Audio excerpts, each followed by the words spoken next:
మీకు ఇట్లాంటి పనులు చేసిన వాళ్ళు ఎవరైనా సరేనండి వాళ్ళకేం కాదండి, ఇష్టం వచ్చినట్టు మాట్లాడతారు. ఇప్పుడు మనకి ఉన్నారండి, ఇప్పుడు తెలుగులో ఉన్నారు, ఎవడో బట్టలిప్పు సీరియట్ ఉంది, బట్టలిప్పు మాట్లాడింది, వీడియోలు చేశారు, జనాలు చూశారు కదా, దానికి ఏమవుతుంది? ఇంకోటి ఎవడో అమ్మాయి పోతాడు, సరౌండింగ్ జనాలు పోతారండి, వాళ్ళకేం కాదు. అప్పటి వరకు కామ్గా ఉన్న వాళ్ళు కూడా ఇది ఎందుకు స్టార్ట్ అయ్యింది అని చెప్పి దాని గురించి అంతే కదా. ఆలోచిస్తారు. అంటే ఇప్పుడు అంటే చేసినోడికి జరిగే డ్యామేజ్ కంటేనండి అది మిగతా వాళ్ళకి పడే డ్యామేజ్ ఎక్కువ ఉంటుందండి. మిగతా వాళ్ళు అందరూ ఇన్నోసెంట్స్ అండి పాపం. ఇప్పుడు అంతే, మిగతా వాళ్ళు ఇప్పుడు ఇన్నోసెంట్స్గానే ఉంటారు కదండి. ఇప్పుడు మామూలుగా కాముగా ఉన్న ఉన్న ఉన్న అమ్మాయి మీద మామూలుగా కాముగా చదువుకునేవాడి మీద కూడా ఎఫెక్ట్ పడతా ఉంటుంది. ఆ పక్కన ఆడి పక్కన ఎవడో ఎదవ ఉన్నాడు అనుకోండి, వాడిని టార్గెట్ చేసినప్పుడు నువ్వు కూడా టార్గెట్ అయిపోతావు. అంతే కదండి. సో ఇది జనరల్గా ఏంటంటేనంటే, అంటే అక్కడ జరిగింది అది చాలా బాధాకరమైన విషయం, తప్పది. ఎక్కడైనా ఉంటే ఎవరైనా ఉంటే, మనకు కూడా బోళ్ళు యుద్ధాలు జరిగినాయి, బోళ్ళు మంది చనిపోయారు, మనకి బోళ్ళు ఉన్నాయండి, మెమోరియల్స్ మనకే ఉన్నాయి. అది అది అది వెళ్ళి అది ప్రే చేసుకున్నా, లేకపోతే వేరే ఒక పర్పస్ ఉంటుంది కదా, ఒక్కొక్క ప్లేస్కి ఒక పర్పస్ ఉంటుంది కదా. ఒక టెంపుల్ అంటే ఇదేం ఎంటర్టైన్మెంట్ కాదు కదా.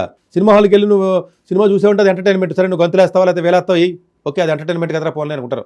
అది కూడా పక్కన డిస్టర్బెన్సే, పోన్లే సమ్ ఎక్స్టెంట్ ఏదో, అది కూడా న్యూసెన్స్ కింద ఉంటుంది. బట్ దేనికి ప్రతిదానికి ఒక లిమిట్ అనేది ఉంటుంది. ఆ లిమిట్ని దాటి మీరు చేయడం వల్ల ఏమవుతుందంటే, చేసి వాళ్ళకంటే కూడా పక్క వాళ్ళకి ఎఫెక్ట్ అవుతుంది. ఇప్పటికే యూఎస్లో చేసి జాబ్ హోల్డర్స్ భయంతో బతుకుతున్నారు. వాళ్ళ కెరీర్ ఏమైపోతారా బాబు, వాళ్ళ జాబుల పరిస్థితి ఏంట్రా బాబు అని ఇబ్బందికరమైన పరిస్థితిలో ఉన్నారు. సో డెఫినెట్గా ఇలాంటివి జరగకూడదు. సో ఏదైనా జరిగినా పక్కనోడు ఎవరైనా చేసినా కూడా కనీసం వారం చేసాడు ఆపాలి మనం. ఏదైనా ఎవరికి తప్పురా బాబు లేదు ఇది అని చెప్పాలండి.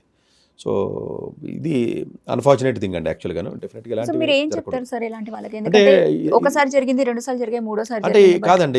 ఇదేనండి నేనేమంటానంటేనంటే, వాళ్ళు మారినప్పుడు పక్కనున్న వాడైనా గట్టిగా చెప్పి, ఇప్పుడు ఏదైనా తప్పు జరిగింది అనుకోండి, ఇన్సిడెంట్ జరిగింది అనుకోండి, పక్కన మీరు నేను ఉన్నాం అనుకోండి, మనం సరి చేయాలి, మనది కూడా బాధ్యతే. మనదే కూడా బాధ్యతే. నీ వల్ల కాకపోతే కంప్లైంట్ ఇవ్వాలంటే పోయి కంప్లైంట్ ఇవ్వాలి. దానివల్ల ఇబ్బంది అవుతుందంటే ఇబ్బంది అని నువ్వు ఎవడో కూడా మొదలెట్టుగా ఎవడో కూడా చేయకపోతే మీకు ఎవడిష్టం వచ్చినట్టు ఆడే చేస్తాడు. అంతే కదండి. ఇప్పుడు అట్లాగే ఇక్కడి నుంచి చాలామంది పిల్లలు చదువుకోవడానికి వెళ్తూ ఉంటారు, చాలామంది ఉద్యోగాలు చేసుకుంటూ ఉంటారు. అట్లీస్ట్ దయచేసి అమెరికానే కదండి, ఏ దేశంలో ఉన్నా, ఇంక్లూడింగ్ ఇండియాలోనే సరిపోయి